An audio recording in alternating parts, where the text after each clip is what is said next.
আসসালামু আলাইকুম রহমতুল্লাহ।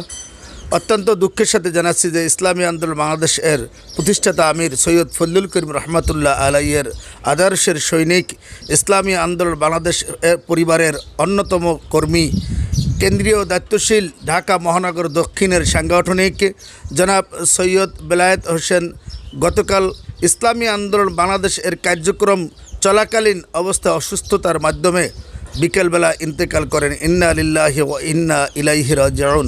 আজ আমার একথা বলার উদ্দেশ্য এটাই, ইসলামী আন্দোলন বাংলাদেশ এর অন্যতম সৈনিক, ঠিকই কথা এবং কাজে সমান।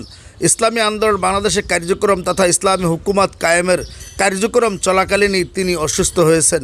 তার মানে তার মৃত্যুর আগ পর্যন্ত ইসলামী হুকুমত কায়েমের জন্য কার্যক্রম তিনি করেছেন।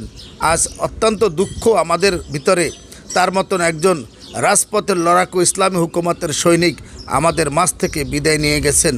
কিন্তু আমাদের ব্যক্তিগত আফসোসও হওয়া উচিত, তারা মৃত্যুর আগ পর্যন্ত ইসলামী হুকুমতের জন্য কাজ করেছেন, কিন্তু আমরা ইসলামী হুকুমতের সৈনিক বা কর্মী দাবি করি, আমরা কতটুকু করতে পেরেছি এ বিষয়ে আপনার আমার সকলেরই বিবেচনায় থাকা উচিত।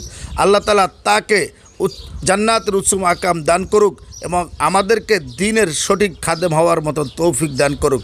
আমিন। আসসালামু আলাইকুম রহমতুল্লাহ।